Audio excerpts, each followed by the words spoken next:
అందరికీ hi. Welcome back to our channel YV దెయ్యాల దారి. ఈరోజు మనం చెప్పుకోబోయే స్టోరీ చాలా థ్రిల్లింగ్గా ఉండబోతోంది. చాలా కష్టపడి వచ్చినటువంటి మనుషులు అలా సేద తీరుదామని ఇంట్లో పడుకుంటే ఇంట్లో చాలా ఉక్కగా అనిపిస్తే ఇంటి బయటకు వెళ్ళి ఆరు బయట మంచం వేసుకొని పడుకొని ఉన్న సమయంలో అప్పుడే ఆ ఊరిలోనికి ఏదో అదృశ్య శక్తి మెల్లగా వచ్చిందంటే అసలు ఊహించడానికి కూడా చాలా భయంగా ఉంటుంది. ఈ స్టోరీలో చెప్పే ప్రతి ఒక్క ఇన్సిడెంట్ చాలా థ్రిల్లింగ్గా ఉంటుంది. సో ఎక్కడా స్కిప్ చేయకుండా చివరి వరకు ఈ వీడియోని చూసి మన ఛానల్ని సబ్స్క్రైబ్ చేసుకొని బెల్ని ఆల్లో పెట్టుకోండి. మీరు బెల్ని ఆల్లో పెట్టుకోవడం వల్ల నేను పెట్టే ప్రతి ఒక్క స్టోరీ కూడా మీకు తొందరగా రీచ్ అవుతుంది. ఇంకా ఎలాంటి ఆలస్యం చేయకుండా మనమైతే స్టోరీలోనికి వెళ్ళిపోదాం. ఆ ఊరి పేరు రామన్నపాలెం. రామన్నపాలెం ఉదయం చాలా వేడిగా ఉంటుంది. అలా అని రాత్రి చల్లగా ఉంటుందని కాదు, రాత్రి కూడా అంతే వేడిగా ఉంటుంది. భూమి సెగలు కక్కుతూ ఉంటుంది. అందులోనూ వేసవికాలం అయితే అది మరి దారుణంగా మారిపోతూ ఉంటుంది. అక్కడ పనిచేసే అక్కడ ఉన్నటువంటి ఆ ఊరి వారు ఎప్పుడు కూడా పొలం పనులకు వెళ్ళి ఇంకా కూలి పనులకు వెళ్ళి తిరిగి ఇంటికి వచ్చి పడుకుందాం అనుకునేసరికి ఇల్లు మొత్తం కూడా అగ్నిపుటంలా మారిపోతుంది. అందుకే వాళ్ళెప్పుడూ కూడా ఆరు బయట మంచాలు చాపలు వేసుకొని చక్కగా పడుకొని అందరితో ముచ్చట్లు పెట్టుకొని ఆ విషయాలు ఈ విషయాలు అన్నీ చర్చించుకొని తినేసి పడుకుంటారు. అలా జరుగుతూ ఉన్న రోజుల్లో ఒకరోజు అలానే అందరూ కూడా ఇంటి బయటకు వచ్చి అలా మాట్లాడుకుంటూ ఉన్నారు. అప్పుడే ఆ ఊర్లో ఉండేటటువంటి కరెంట్ ఒక్కసారిగా పోయింది. ఎప్పుడైతే కరెంటు పోయిందో అంతంత మాత్రం ఇంట్లో ఉన్నటువంటి వారు కూడా బయటకు వచ్చేసారు. ఇంకా ఊరు మొత్తం బయట ఉంది. అప్పుడే ఆ ఊళ్ళో ఉండేటటువంటి ఒక పెద్ద మనిషి వెంకటప్ప మెల్లగా తన వారందరితో కలిసి ఇంటి బయటకు వచ్చి మంచం వేసుకొని అలా సేదదీరుతూ ఉన్న సమయంలో అప్పుడే అక్కడ ఒక పండు ముసలి బామ్మ నడుచుకుంటూ వచ్చింది. ఆవిడ్ని చూడగానే వెంకటప్ప మెల్లగా పైకి లేచి, ఏమ్మా ఈ సమయంలో వచ్చావేంటి అని అడిగాడు. అప్పుడే ఆమె ఇలా మాట్లాడుతూ ఉంది, బాబుగారు మీతో ఒక విషయం చెప్పాలి అని అనింది. ఏంటమ్మా, ఏం చెప్పాలి? ఏదైనా సరే ఉదయం మాట్లాడుకుందాంలే అని అన్నాడు. లేదు లేదు, ఈ రాత్రికే మాట్లాడాలి. ఈరోజు అమావాస్య బాబు, అందరూ కూడా చక్కగా బయట పడుకుంటున్నారు. కానీ పొలిమేరల్లో ఏదో నిద్ర లేచింది అని ఇదిగో నా శకునాలు చెప్తున్నాయి అని ఆ బామ్మ చెప్పింది. ఏంటమ్మా మీరు మాట్లాడేదే, అర్థం పర్థం లేకుండా మాట్లాడుతున్నారు అని వెంకటప్ప కొంచెం విసుక్కుంటూ మాట్లాడాడు. బాబుగారు నేను చెప్పేది నమ్మండి. పొలిమేరల్లో ఉండే ఏదో ఒక భయంకరమైన శక్తి, అది ఆత్మను దెయ్యమో లేదా క్షుద్రశక్తో నాకైతే తెలియడం లేదు, కానీ ఏదో ఖచ్చితంగా మేల్కొంది. ఈ రాత్రికి ఎవరు కూడా బయట పడుకోవడానికి వీల్లేదు. అందరూ దయచేసి ఇళ్లలోనికి వెళ్ళిపోండి. అది రాత్రి పడితే ఊరిలోనికి వచ్చే ప్రమాదం ఉంది అని ఆ బామ్మ చెప్పింది. ఆ మామ మాటలు వింటూ ఉన్నటువంటి వెంకటప్ప చిన్నగా నవ్వి, ఇదిగో అమ్మ, నేనైతే ఇంట్లోనికి వెళ్ళిపోతాను, కానీ ఈ కాలం పిల్లలెవరూ కూడా నువ్వు చెప్పేది కానీ నేను చెప్పేది కానీ ఏదీ నమ్మరు. వాళ్ళకి ఇష్టం వచ్చినట్టుగానే ఉంటారు.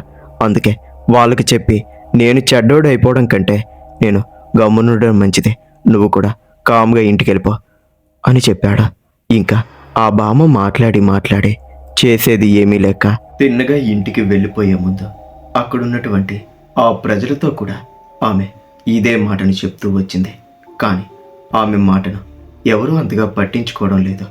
ఎందుకంటే ఊరి పెద్ద మనిషి వెంకటప్పే పట్టించుకోనప్పుడు ఇంకెవరు పట్టించుకుంటారు? అందులోనూ ఆమె ఎప్పుడూ కూడా ఇలాంటి మాటలే చెప్పుకుంటూ తిరుగుతూ ఉంటుందని, ఆమె ఒక పిచ్చిదాయి అని అందరూ కూడా ఆమె మీద ఒక ముద్రనైతే వేసేశారు.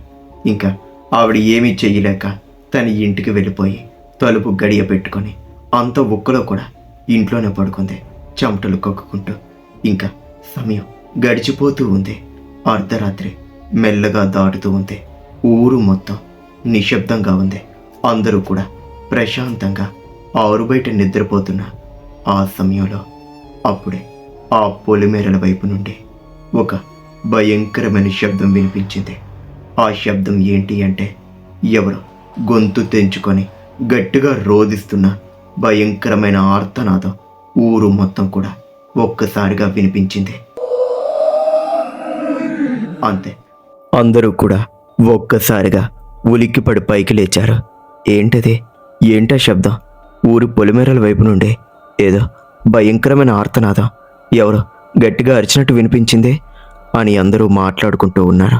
కానీ అదేదో నక్కో లేక ఇంకేదైనా అనుకొని మళ్ళీ ఎవరి నిద్రలోనికి వాళ్ళు మెల్లగా జారుకుంటున్నా ఆ సమయంలో ఆ పొలిమేరల దగ్గర మెల్లగా ఒక భయంకరమైన చెట్టు మొదల నుండి ఏదో పైకి లేవడం మొదలుపెట్టింది. అది ఎన్నో ఏళ్లుగా పూడ్చపెట్టబడిన ఒక భయంకరమైన ఆత్మ. ఎన్నో ఏళ్లుగా అది చెర నుండి విముక్తి కావడానికి ఎదురు చూస్తూ ఉంది. దానికి అదే క్షణంలో విముక్తి ఎలా దొరికిందో తెలియదు కానీ, లేదా దాని యొక్క గడువు పూర్తయ్యిందో లేదో తెలియదు కానీ, మెల్లగా పైకి లేచి ఊరు వైపు చూస్తూ గర్జిస్తూ ఊరు వైపు మెల్లగా అడుగులు వేయడం మొదలుపెట్టింది. దాని యొక్క రూపం అత్యంత వికృతంగా ఉంది. అది వేగంగా ఊరు వైపు వచ్చేస్తూ ఉంది. అప్పుడే ఊర్లో ఉన్నటువంటి కొంతమంది పెద్దలు ఆ ఆర్తనాదాలు వింటూ, ఎందుకైనా మంచిదే మనందరం ఇళ్లలోనికి వెళ్ళిపోవడం మంచిదే, లేదంటే ఈ రాత్రికి ఏదైనా జరగరానిది జరగచ్చు. ఆ ముసలామె కూడా చెప్పింది కదా ఇళ్లలోనికి వెళ్ళిపోవాలి అని. అందుకే పదండి, ఎందుకైనా మంచిదే. ఇళ్లలో ఎంత ఉక్కు ఉన్నా సరే అస్సలు బయటికి రావద్దు. తెల్లవారుజాము రవి బయటకు వచ్చిన తర్వాతే మనం కూడా బయటికి రావాలి అని అందరూ కూడా ఇళ్లలోనికి వెళ్ళిపోతూ ఉన్న ఆ క్షణంలో అప్పుడే ఆ భయంకరమైన చప్పుళ్ళు ఊరి పొలిమేరల్లో నుండి ఊరిలోనికి రావడం మొదలుపెట్టింది. అంతే, అందరికీ కూడా చాలా భయం వేసింది. ఇదేంటి, ఇందాకే కదా ఊరు బయట నుండి వినిపించాయి, అప్పుడే ఊళ్ళోనికి వచ్చేసినట్టు ఏంటా శబ్దాలు అని చాలా తొందరగా ఆ బొంతలను తలగాడలను అన్నీ కూడా ఇళ్లలోనికి పెట్టేసి ఎవరి ఇళ్లలోనికి వాళ్ళు వెళ్ళిపోయి తలుపులు గడియ పెట్టుకున్నారు. సమయం అలా మించిపోతూ ఉంది. ఊరు మొత్తం ఖాళీ అయిపోయింది. బయట ఒక్క మనిషి కూడా లేడు. కానీ చాలా దూరంలో ఒక వ్యక్తి బాగా తప్పతాగి అసలు ఎటువంటి అలికిడి కానీ ఎటువంటి ఉలుకు పలుకు లేకుండా అలానే ఒక అరుగున పడిపోయి ఉన్నాడు. అంతే, అతన్ని చూసినటువంటి వేరొక వ్యక్తి తన కిటికీలో నుంచి అతన్ని పిలుస్తూ ఉన్నాడు. అరే, తొందరగా నీ ఇంట్లోనికి వెళ్ళిపో, లేదంటే ఏదైనా వచ్చి నిన్ను చంపేస్తుంది. ఊరు బయట నుండి ఏవో శబ్దాలు వినిపిస్తున్నాయి, లోనికి వెళ్ళిపోవడం మంచిదే, పోరా బాబు అని వాడితో చెప్తూ ఉన్నా సరే వాడిలో ఎటువంటి చలనం కూడా లేదు. అలానే మూలుగుతూ, ఎవరొస్తే నాకేంటి, నన్ను ఏమీ చేయలేదు అని ఏవేవో మాట్లాడుతూ ఉన్నాడు. ఇంక నీ కర్మ అని చెప్పి అతనైతే కిటికీలను గట్టిగా వేసేసి ఇంట్లోనికి వెళ్ళిపోయాడు. ఊరు మొత్తం ఆ ఒక్కలు ఇంట్లోనే ఎంత చెమటలు కక్కుతూ ఉన్నా సరే అలానే ఉన్నారు. సమయం ఒక 5 నిమిషాలు గడిచిన తర్వాత ఊరిలో ఒక భయంకరమైన చప్పుడు. ఎలాంటి చప్పుడంటే ఎవరో పెద్ద అడుగులు వేసుకుంటూ నడుస్తూ ఉన్నట్టు, ఊరు మొత్తం కూడా కంపించిపోతున్నట్టు ఒక భయంకరమైన చప్పుడు వినిపిస్తూ ఉంది. అంతే, అందరూ కూడా మెల్లగా కిటికీలను బయటకు తెరిచి చిన్నగా ఇరుకు సందుల్లో నుంచి బయటకు చూశారు. కరెంట్ లేకపోవడం వల్ల ఊరు మొత్తం కూడా చాలా చీకటిగా కనిపిస్తూ ఉంది. ఆ భయంకరమైన చీకటిలో ఏదో ఒక ఆకారం ఊరి వీధుల్లో మెల్లగా నడుస్తూ ఉన్నట్టు అందరికంటికి కనిపిస్తోంది. అంతే, అందరూ కూడా బెంబేలెత్తుకుపోయారు. భగవంతుడా, ఏంటది? ఎప్పుడు కూడా ఇలాంటి ఆకారాన్ని అస్సలు చూడలేదు. అసలు ఏంటది? దెయ్యమా, లేదంటే ఏదైనా బ్రహ్మ రాక్షస అని అందరూ కూడా భయపడిపోతూ ఉన్నారు. కానీ ఆ భయంకరమైన రూపం మాత్రం ఎవరి ఇళ్లల్లోనూ కూడా అస్సలు రావట్లేదు. అలా ఊరు వీధుల్లో నడుచుకుంటూ ఎక్కడైతే ఈ తాగుబోతు ఇంటి బయట పడుకొని ఉన్నాడో అతని దగ్గరికి నడుచుకుంటూ వచ్చింది. ఇంకా అంతే, ఎప్పుడైతే అతన్ని అది చూసిందో ఒక్కసారిగా పెద్ద కేక వేసింది. ఆ కేకకి ఊరిలోని ఇళ్ళన్నీ కూడా కంపించిపోయినంత పనైంది. ఇంకా అంతే, ఆ భయంకరమైన శబ్దానికి ఆ తాగుబోతుకి తాగినదంతా దిగిపోయింది. ఒక్కసారిగా ఉలిక్కిపడి పైకి లేచి చూశాడు. ఊరు మొత్తం ఖాళీ. ఊరు బయట ఒక్కరు కూడా లేరు. ఇంకా అంతే. అటు ఇటు చూస్తూ ఉన్న సమయంలో చాలా దూరంలో ఎవరో నిలబడి ఉన్నట్టు తన కంటికి కనిపించింది. ఏయ్, ఎవరిది? ఎందుకు అలా అరుస్తున్నారు అని గట్టిగా అంటూ ఉన్నాడు. అప్పుడే ఆ భయంకరమైన రూపం వేగంగా వాడి దగ్గరికి వచ్చి వాడి పీక పట్టుకొని పైకి లేపింది. అంతే. వాడు గట్టిగా అరుస్తూ ఉన్నాడు. ఎందుకంటే ఆ రూపం చూడ్డానికి వెన్నులో వణుకు పుట్టించేలా ఉంది. అంతే. వాడి అరుస్తూ ఉన్న సమయంలో ఒక్కసారిగా వాడి గొంతును అడ్డంగా చీల్చేసింది ఆ భయంకరమైన రూపం. ఒక్కసారిగా రక్తపు మడుగులో కింద పడిపోయాడు ఆ వ్యక్తి. అది చూసినటువంటి మిగతా ఊరు వాళ్ళు కంపించుకుపోయారు, వణికిపోయారు. అమ్మో, ఇది మనుషుల్ని చంపేస్తోంది. అంటే ఆ ముసలిబామ్మ చెప్పింది మొత్తం కూడా అక్షర సత్యం అన్నమాట అని అనుకుంటూ ఆ రోజు రాత్రి మొత్తం కూడా వాళ్ళు బిక్కుమంటూ ఇళ్లలోనే ఉన్నారు. తెల్లవారుజామున రవి మెల్లగా కొండలపై నుండి వస్తూ ఉన్న సమయంలో వెలుతురు ఊరి మీద పడగానే ఒక్కసారిగా ఆ భయంకరమైన చప్పుళ్ళు అన్నీ ఆగిపోయాయి. ఆ తర్వాత ఎవరి ఇళ్లల్లో నుండి వాళ్ళు మెల్లగా బయటకు వచ్చి అందరూ కూడా ఊరి పెద్ద మనిషి దగ్గరికి వెళ్ళారు. వెంకటప్ప గారు, అసలు రాత్రి ఏం జరిగింది అని వాళ్ళందరూ అడుగుతూ ఉంటే, నాకెలా తెలుస్తుంది? నేను కూడా మీలాగా సాధారణమైన మనిషినే అని ఆయనైతే అంటూ ఉన్నారు. కానీ నిన్న రాత్రి ఆ ముసలిబామ్మ చెప్పింది ఏదో రాబోతోంది అని. ఖచ్చితంగా ఆవిడికి తెలిసి ఉంటుంది. తొందరగా ఆవిడ్ని తీసుకుని రండి అని ఆయన చెప్పగానే అందరూ కూడా ఆ ముసలిబామ్మ ఇంటికి వెళ్ళి ఆవిడ్ని తీసుకొని వచ్చారు. ఆవిడ గజగజ వణికిపోతూ ఉంది. బామ్మగారు, నిన్న రాత్రి నేను చేసిన దానికి నన్ను మన్నించండి. నేను చాలా పెద్ద తప్పు చేశాను. ఆ రోజు రాత్రి మీ మాట ఖచ్చితంగా వినవలసి ఉండాల్సిందే అని ఆయన అంటూ ఉన్నాడు. అయ్యో బాబుగారు, దానిదే ఉంది. కానీ నిన్న రాత్రి ఒక ప్రాణం పోయింది. అదే నాకు చాలా బాధగా ఉంది అని ఆ ముసలిబామ్మ అంది. అసలు రాత్రి వచ్చింది ఏంటి? ఎందుకని అది మన ఊళ్ళోనికి వచ్చి ఒక మనిషిని చంపేసింది? అది ఈరోజు కూడా వస్తుందా అని ఆయన అడుగుతూ ఉన్నాడు. లేదు, అది నిన్నే జీవం పోసుకుంది కనుక ప్రతి అమావాస్యకి మాత్రమే అది వస్తూ ఉంటుంది అని ఆ బామ్మ చెప్పింది. అయితే ఈ అమావాస్య వచ్చేటప్పటికల్లా మనం ఎలాగైనా సరే దాన్ని అంతం చేయాలి, లేదా దాన్ని బంధించాలి అని వెంకటప్ప అన్నాడు. లేదు, మీరు అనుకున్నంత సులభంగా అది చేయడం అస్సలు అవ్వదు. ఎందుకంటే అది భయంకరమైన క్షుద్రశక్తి ఆత్మది. ఎన్నో ఏళ్ళుగా మన పూర్వీకులు దాన్ని బంధించి ఉంచారు. దానికి నిన్ననే గడువు తీరిపోయి బయటకు వచ్చింది. ఇంక దాన్ని ఆపడం చాలా కష్టం. కానీ ఒకటి మార్గం ఉంది అని ఆ బామ్మ చెప్పింది. ఏంటా మార్గం? మాకు చెప్పండి. ఖచ్చితంగా మేము దాన్ని పూర్తి చేస్తాం అని వెంకటప్ప అంటే ఆవిడ ఇలా అనింది. నేను చెప్పబోతూ ఉన్నటువంటిది చాలా కష్టమైన పని. ఎవరైనా సరే చాలా భయపడతారు అని ఆవిడనింది. ఎంత కష్టమైనా సరే మేము చేస్తాము అని అంటున్నాం కదా, చెప్పండి అని వెంకటప్ప అనగానే ఆవిడ మెల్లగా చెప్పడం మొదలుపెట్టింది. సరిగ్గా వచ్చే అమావాస్యకి, అంటే అమావాస్య గడియలు రాకముందు 1 గంట ముందు ఎవరో ఒకరు నేను చెప్పేటటువంటి కొన్ని వస్తువులను ఒక చెట్టు దగ్గరికి తీసుకుని వెళ్ళి ఆ చెట్టు కింద పెట్టి ఒక మంత్రాన్ని చదవాలి. ఆ తర్వాత అస్సలు వెనక్కి తిరిగి చూడకుండా వచ్చేయాలి. కానీ అక్కడ భయపడడం కానీ వెనక్కి తిరిగి చూడడం కానీ చేశారో వాళ్ళ ప్రాణాలు అస్సలు దక్కవు. అక్కడికక్కడే చచ్చిపోతారు. కానీ అది అస్సలు వదలదు. వాళ్ళ వెంటే ఊరిలోనికి కూడా వచ్చి రాత్రంతా వాళ్ళను భయపెట్టడానికి ప్రయత్నం చేస్తూనే ఉంటుంది. కానీ దీనికి కావాల్సింది అత్యంత ధైర్యవంతులు అని ఆ బామ్మ చెప్పింది. ఆ ఒక్క మాటతో ఊరివారందరి ముఖాలు పాలిపోయాయి. అసలు అంత ధైర్యం గలవారు ఆ ఊళ్ళో ఎవరూ లేరు. అందుకే అందరూ కూడా నిరాశగా ఒకరి ముఖాలు ఒకరు చూసుకుంటూ ఉన్నారు. అప్పుడే వెంకటప్ప ముందుకు వచ్చి, ఈ ఊరు పెద్దని నేను, అంటే ఈ ఊరు వారందరూ కూడా నాకు పిల్లలతో సమానం. అందుకే నా పిల్లల కోసం నేను ఎంత దారుణమైనా సరే, ఎంత భయంకరమైన పరిస్థితుల్లోనికైనా సరే వెళ్ళడానికి నేను సిద్ధంగా ఉన్నాను. నేనే ఆ పని చేస్తాను అని చెప్పాడు. ఆ మాట వినగానే ఊరి వారందరూ కూడా చాలా సంతోషించారు. ఆ తర్వాత ఆ బామ్మ తనకు కావాల్సినటువంటి వస్తువులన్నీ కూడా అతనితో చెప్పి అవన్నీ తెప్పించింది. అలా రోజులు గడిచిపోతూ ఉన్నాయి. అమావాస్య రానే వచ్చింది. ఊరి వారందరూ కూడా ఎవరి ఇళ్లలోనికి వాళ్ళు వెళ్ళిపోయి తలుపులను గడియ పెట్టుకొని అలానే ఉన్నారు. అస్సలు అడుగు తీసి అడుగు కూడా బయటకు వేయడం లేదు.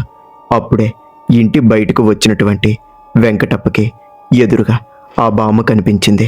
ఇదిగో బాబుగారు, నేను చెప్తున్నట్టు చెయ్యండి. ఇదిగో ఈ పళ్ళెంలో పసుపు, కుంకుమ, ఇంకా కొన్ని శక్తివంతమైన యంత్రాలు, ఇంకా బలి కోసం ఒక కోడెను అన్నిటినీ కూడా సిద్ధం చేసి పెట్టాను. మీరింకా అక్కడికి వెళ్ళి ఇవన్నీ కూడా అక్కడ పెట్టేసి వెనక్కి తిరిగి చూడకుండా రావాలి. కానీ దానికంటే ముందు ఒక మంత్రాన్ని చదవాలి అని మంత్రాన్ని అతని చెవిలో చెప్పింది. ఇంకా అంతే వేగంగా అతనైతే అక్కడికి నడవడం మొదలుపెట్టాడు. కానీ వెళ్తున్నప్పుడు చాలా భయం వేస్తూ ఉంది. ఆ ఊరి పొలిమేరలో చాలా భయంకరంగా, చాలా చీకటిగా, దట్టంగా ఉన్నాయి. ఇంకా ఆవిడ చెప్పినటువంటి ఆ చెట్టు అయితే అతనికి కనిపించింది. ఆ చెట్టు చాలా పెద్దగా ఉంది, భయంకరమైన చెట్టు. అసలు ఎన్నో ఏళ్లుగా దానిని ఎవరూ తాకనట్టుగా ఉంది. ఆ చెట్టు కింద ఒక పెద్ద గుంతలాగా కనిపించింది. అంటే ఆ గొంతులో నుండే ఆ భయంకరమైన దెయ్యం బయటకు వచ్చినట్టుందని అతనికి అర్థమైంది. కానీ ఈ సమయంలో అక్కడికి వెళ్తే అది ఒకవేళ బయటకు వచ్చేస్తే అని ఆలోచన వచ్చింది. కానీ ఆ బామ్మ చెప్పినట్టు అమావాస్య గడియలు వస్తే మాత్రమే అది బయటకు వస్తుంది, లేదంటే అస్సలు రాదు అని అనుకుంటూ మెల్లగా అక్కడికి చేరుకొని ఆ పళ్ళాన్ని ఆ ముందు పెట్టి ఆ కోడిను మెల్లగా బలి ఇచ్చేసి ఆ మంత్రాన్ని చదువుతూ ఉన్నప్పుడే వాతావరణం పూర్తిగా మారింది. విపరీతమైన గాలి గట్టిగా వీయడం మొదలుపెట్టింది. చుట్టూ కూడా నక్కలు ఏడుస్తూ ఉన్నాయి. ఆ భయంకరమైన పరిస్థితిలో అసలు ఏం చెయ్యాలో అర్థం కావడం లేదు వెంకటప్పకి. ఆ మంత్రాన్ని వేగంగా చదివేసి వెనక్కి తిరిగి చూడకుండా వచ్చేస్తూ ఉన్న సమయంలో అప్పుడే తన వెనుక నుండి ఎవరో మెల్లగా నడుచుకుంటూ వస్తున్నట్టు ఒక రకమైన అనుభూతి చెందాడు. కానీ వెనక్కి తిరిగి చూడకూడదు. అప్పుడే ముందుకు వెళ్ళిపోతూ ఉంటే మళ్ళీ ఒక రకమైన చప్పుడు వినిపించింది. ఆ చప్పుడు ఎలా ఉందంటే నేల మీద ఎవరో పాకుకుంటూ వస్తున్నట్టు, తన కాళ్ళ దగ్గర వరకు వచ్చేస్తున్నట్టు, తనను భయపెట్టడానికి చూస్తున్నట్టు అతనికి అనిపించింది. కానీ ఎటువంటి భయము పడకుండా అలానే గుండెను నిబ్బరంగా పెట్టుకొని ఊరిని కాపాడాలనే ఒక దృఢమైన సంకల్పంతో ముందుకు వెళ్తూ ఉన్నాడు. అప్పుడే ఇలా వినిపించింది. వెంకటప్ప, ఒకసారి ఇటువైపు చూడు. ఇదిగో నీ పిల్లలు నా చేతిలో ఉన్నారు. వీళ్ళను ఇప్పుడే చంపేస్తాను. వెనక్కి తిరిగి మర్యాదగా చూడు అని ఒక శబ్దం వినిపించింది. మెల్లగా వెనక్కి తిరిగి చూసేద్దాం అనుకున్నాడు. కానీ అప్పుడే ఆ బామ్మ మాటలు గుర్తొచ్చాయి. వెనక్కి తిరిగి చూడకు, చూస్తే నువ్వు చేస్తావనే మాటలు. ఇంకా అంతే గట్టిగా బిగుసుకుపోయి ముందుకే వెళ్తూ ఉన్నాడు. కానీ వెనుక నుండి ఆ దెయ్యపు శబ్దంతో పాటు తన పిల్లల శబ్దాలు కూడా స్పష్టంగా వినిపిస్తున్నాయి.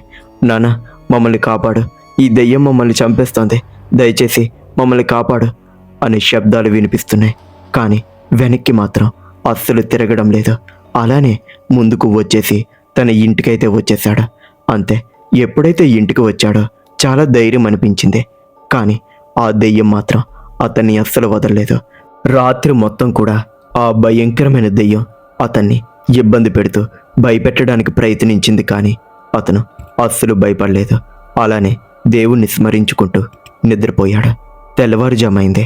అందరూ కూడా ఎవరి ఇళ్లలో నుండి వాళ్ళు బయటకు వచ్చారు. రాత్రి జరిగిన విషయాన్ని మొత్తం వెంకటప్ప అందరితో చెప్పాడు. ఆ బామ్మతో కూడా చెప్పాడు.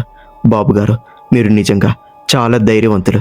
నేను ఇచ్చినటువంటి ఆ శక్తివంతమైన యంత్రాలు, ఇంకా పసుపు కుంకుమ అన్నీ కూడా ఆ భయంకరమైన దెయ్యాన్ని అక్కడ బంధిస్తాయి. కానీ ఇంకొక విషయం, ఆ చెట్టు దగ్గరికి ఇంకెవరు ఎప్పుడూ వెళ్ళకూడదు. ఒకవేళ వెళ్తే వాళ్ళను అది పట్టేసుకొని తిరిగి మళ్ళీ బంధ విముక్తి అవుతుంది. అందుకే ఎవరు వెళ్ళకూడదు అని చెప్పింది. సరే, ఈ రోజు నుంచి ఈ ఊర్లో ఎవరూ కూడా అటువైపు అస్సలు వెళ్ళకూడదు. వెళ్ళిన వాళ్ళకి ఈ ఊరి నుండి బహిష్కరణ తప్పదు అని అక్కడికక్కడే తీర్పుని ఇచ్చేశాడు. ఆ తర్వాత ఇంకెప్పుడు కూడా ఎటువంటి శబ్దాలు కానీ భయంకరమైన మరణాలు కానీ ఏవీ జరగలేదు. ఆ రోజు నుంచి ఆ ఊరు ఎప్పుడు కూడా అస్సలు భయపడలేదు. చక్కగా ఊరి బయట, ఆరు బయట చక్కగా పడుకొని రాత్రులు గడుపుతూ ఉండేవారు. చూశారు కదా, ఇది ఇవాల్టి స్టోరీ. ఇలాంటి మరిన్ని స్టోరీస్ కోసం ఇప్పుడే మన వైవి దయ్యాలదారి ఛానల్ని సబ్స్క్రైబ్ చేసుకొని బెల్ని ఆల్లో పెట్టుకోండి. మరొక స్టోరీతో మళ్ళీ కలుద్దాం. అంతవరకు సెలవు. ఉంటాను.